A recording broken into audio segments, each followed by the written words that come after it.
पिछला पार्ट में हमने पढ़ा, पिछले पार्ट में हमने टाइप्स ऑफ रिलेशन को डिस्कस किया था। उसमें 2 टाइप्स ऑफ रिलेशन कवर हुए थे। इसमें हम उससे आगे जितने भी टाइप्स ऑफ रिलेशन है उसे कवर करेंगे। फिलहाल मैंने 2 टाइप्स और लिख दिए हैं, जो कि आइडेंटिटी और रिफ्लेक्सिव है। पहले ये समझ लेते हैं कि इससे पहले हमने क्या समझा, क्या पढ़ा था पिछले लेक्चर। बेसिक का हमने कवर किया था, सेट से स्टार्ट किया, फिर रिलेशन, फिर कार्टेशियन प्रोडक्ट, उसके बाद सेट बिल्डर फॉर्म, फिर हमारा था रोस्टर फॉर्म, फिर हम आए सबसेट पर। ये था बेसिक पार्ट। फिर उसके बाद हमने 2 टाइप्स ऑफ रिलेशन पढ़े, जो कि था इम्पर्टी रिलेशन और यूनिवर्सल रिलेशन। इम्पर्टी मतलब खाली। ये 2 टाइप्स ऑफ रिलेशन के बाद हमारा तीसरा है आइडेंटिटी रिलेशन। मैंने लास्ट वीडियो के लास्ट में मैंने ये कहा था कि जो नेक्स्ट होने वाला है रिलेशन वो है आइडेंटिटी रिलेशन। अब इसे हम डिटेल से पढ़ेंगे। इसे हम डिटेल मैंने एक समरी के रूप में बता दिया है कि हमने पिछले पार्ट में क्या पढ़ा था। अब इसे देखते हैं आइडेंटिटी रिलेशन। आइडेंटिटी इसका मतलब क्या होता है? हमें यहाँ पर रिलेशन, चूंकि हम रिलेशन पढ़ रहे हैं तो ऑफकोर्स हमें रिलेशन लिखना होगा। तो इसका रिलेशन क्या होगा? आर रिलेशन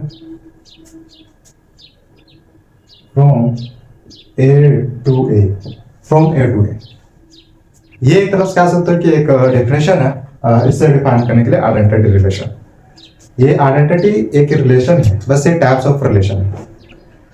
अच्छा, एक ऐसा रिलेशन, इसका डेफिनेशन समझे, इसका मीनिंग समझे।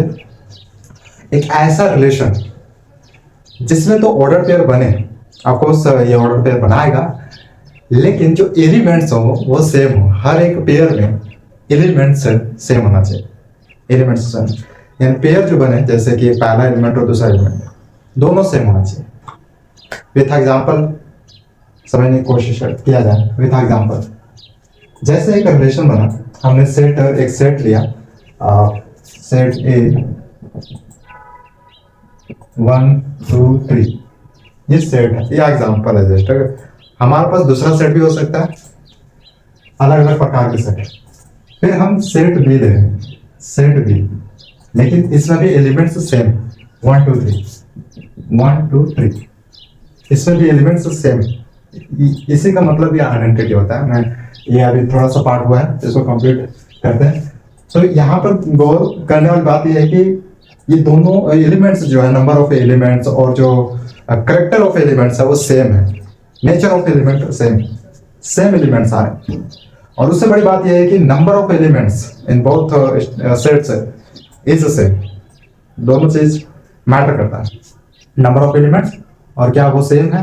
तो हम कह सकते हैं कि set A is equal to set B. और यहाँ पर आप इसे set A is equal to set B, तो आप ये भी लिख सकते हैं कि अगर सेट ए की वैल्यू बी है तो हम ये set A is equal to set A कर सकते हैं। ये तो बहुत बेसिक है, ये तो बहुत बेसिक है। फिलहाल हमारा फोकस इस पर नहीं है, हमारा फोकस इस पर है कि क्या ये दोनों बराबर है। आंसर है हाँ। बराबर क्यों है? क्योंकि नंबर ऑफ एलिमेंट्स सेम और कैरेक्टर ऑफ एलिमेंट्स सेम। ठीक है, अब इसे कनेक्ट करना है आपको। और हमें भी एक रिलेशन बिल्ड करने के लिए 2 सेट्स होना कंपलसरी, और 2 सेट्स ये हैं। इन दोनों का रिलेशन बनाना है। तो क्या बनेगा? 1,1 2,2 और 3,3। ये पेयर बनेगा। ऑफकोर्स ऐसा ही पेयर बनेगा जहां पर 2 सेट्स कुछ इस तरह के, जिसके एलिमेंट्स सेम है। तो हम देखना चाहेंगे यहाँ पर 1,1 2,2 एंड 3,3। फाइनली ये रिलेशन आया। ये किसका रिलेशन है? ये 2 सेट्स का। किसका रिलेशन है? ये 2 सेट्स का। और इससे ही हम क्या बोलते हैं? Identity relation. लेकिन यहाँ पर थोड़ा बहुत सारे ऐसे रिलेशन आएंगे जो थोड़ा सा कंफ्यूजन क्रिएट करेगा, तो वहां पर हमें समझने की जरूरत होगा। जैसे इसमें देख सकते हैं कि आइडेंटिटी हमें कुछ पॉइंट नोटिस करने के लिए कहा है। और पॉइंट क्या है कि हर एक पेयर में जो दोनों एलिमेंट्स हैं वो सेम। मैंने स्टार्टिंग में कहा था कि आइडेंटिटी का मतलब ये होता है कि एक रिलेशन ऐसा जिसमें पेयर तो हो, लेकिन जो पेयर में एलिमेंट्स है वो सेम हो। इस तरह का हम कहेंगे आइडेंटिटी।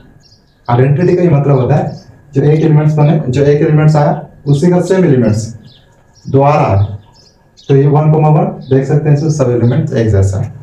हाँ, क्या हो कि ये 3-4 पेयर के बाद डिफरेंट आ जाए तो वो आइडेंटिटी नहीं रहेगा।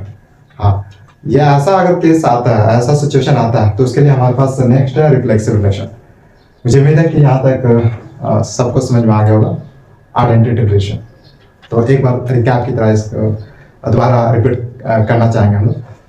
तो आइडेंटिटी सिंपल समझना, जब हम कहेंगे आइडेंटिटी रिलेशन मतलब एक ऐसा रिलेशन उसमें तो पेयर बनेगा, लेकिन हमारा फोकस एलिमेंट्स पर है। हमारा फोकस एलिमेंट्स पर है। जो उसमें पेयर है, पेयर बन रहे हैं, उसमें जो एलिमेंट्स है वो सेम होना चाहिए। एग्जाम्पल ये सामने एग्जाम्पल, तो 1,1 सेम एलिमेंट्स है, 2,2 सेम एलिमेंट्स है, 3,3 सेम एलिमेंट्स है, सेम एलिमेंट। मैं ये नहीं कह रहा कि जो पेयर बन रहे हैं वो एक दूसरे से सेम होना चाहिए, नहीं, बल्कि एलिमेंट्स एक पेयर में सेम होना चाहिए। ठीक है, ये यहाँ तक एंड होता है। अच्छा, पहला सिचुएशन ये था कि ठीक है सब एलिमेंट्स सेम आ रहे हैं तो हम उसे आइडेंटिटी रिलेशन कह रहे हैं। ऐसा भी तो सिचुएशन आ सकता है कि थोड़ा कुछ पेयर्स हैं जिनके अपने जो एलिमेंट्स है वो सेम है, लेकिन कुछ पेयर्स के बाद क्या सिचुएशन आ रहा है, कुछ पेयर के बाद जो पेयर आ रहा है उसमें एलिमेंट्स है वो डिफरेंट है। फॉर एग्जाम्पल हम सेम सेट लेंगे, जस्ट फॉर एग्जाम्पल हम सेम सेट लेंगे, तो यहाँ पर रिलेशन क्या होगा, 1,1 2,2 एंड 3,3।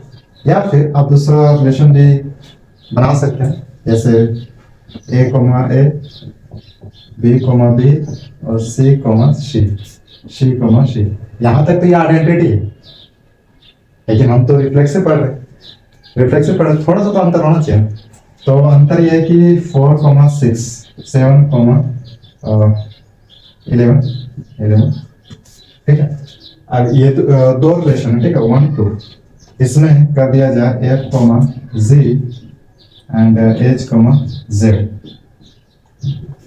अब थोड़ा सा आपका फोकस यहाँ पर होना चाहिए।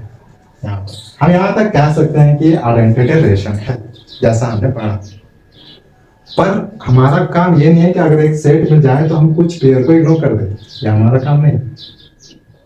जितना भी पेयर है एक सेट में पूरा एक कंप्लीट सेट होगा और सब पेयर को लेकर चलेंगे, सब पेयर ऑफ एलिमेंट्स सब को लेकर चलेंगे। ठीक है, तो ठीक है, हम मानते हैं यहाँ तक आइडेंटिटी है, लेकिन इसका भी तो देखना जो कि सेम एलिमेंट्स नहीं है दोनों पेयर में। तो इस केस में हम इस तरह के रिलेशन को रिफ्लेक्सिव रिलेशन कहेंगे।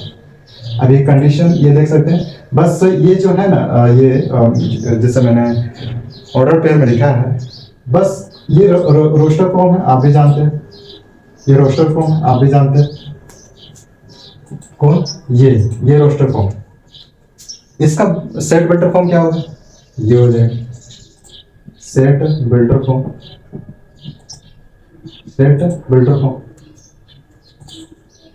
जो डायरेक्ट ऑर्डर पेयर देते हैं रोस्टर फॉर्म, और जो एफर्ट्स लगा कर एनालाइज कर एक अंडरस्टैंडिंग बताए तो हम उसे सेट बिल्डर फॉर्म, जो कि मैंने बेसिकली ये कवर करवाया था।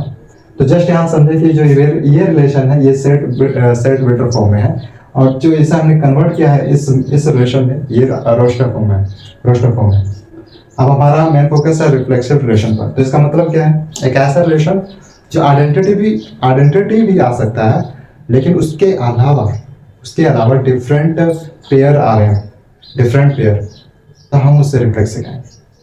अब यहाँ से एक चीज डिफरेंस आ रहा है जिसे हमें क्लियर करना है। डिफरेंस ये है कि क्या हम इसे रिफ्लेक्सिव कह सकते हैं? क्या हमें रिफ्लेक्सिव कह सकते हैं? इस आइडेंटिटी को रिफ्लेक्सिव कहा जा सकता है? हाँ, रिफ्लेक्सिव कहा जा सकता है। आइडेंटिटी, देखो, सब आइडेंटिटी रिफ्लेक्सिव होगा, ये फैक्ट है। और रिफ्लेक्सिव का कहना क्या है कि ये जो इस तरह का सेम यहाँ तक आएगा, यहाँ तक तो ठीक है, मैं रिफ्लेक्सिव हूँ, लेकिन इसके बाद एक पेयर है जिसमें एलिमेंट्स डिफरेंट है, वो भी आ जा रहे हैं, तो मैं उसको भी लेकर चलूंगा। जो डिफरेंट एलिमेंट्स आ रहे हैं एक पेयर में, मैं उसे भी लेकर चलूंगा। ये रिफ्लेक्सिव दोनों काम करेगा, एक आइडेंटिटी को भी लेकर चलेगा और डिफरेंट पेयर को भी लेकर चलेगा। डिफरेंट ध्यान है, इसके डेफिनेशन से ये जो आइडेंटिटी है वो सब आइडेंटिटी रिफ्लेक्सिव रिलेशन होगा। लेकिन जस्ट अपोजिट, जस्ट इसका उल्टा, क्या सब रिफ्लेक्सिव आइडेंटिटी होगा? Answer is no. क्यों?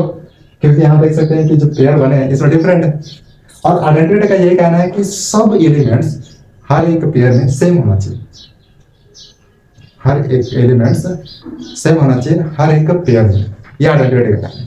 और इस रिलेशन देख सकते हैं कि हर एक पेयर में सबके अपने अपने एलिमेंट्स सेम नहीं है, सब पेयर के पास अपने अपने सेम एलिमेंट्स नहीं। तो ये जो है, ये दोनों रिलेशन बने हैं, ये दोनों रिलेशन आइडेंटिटी बिल्कुल नहीं।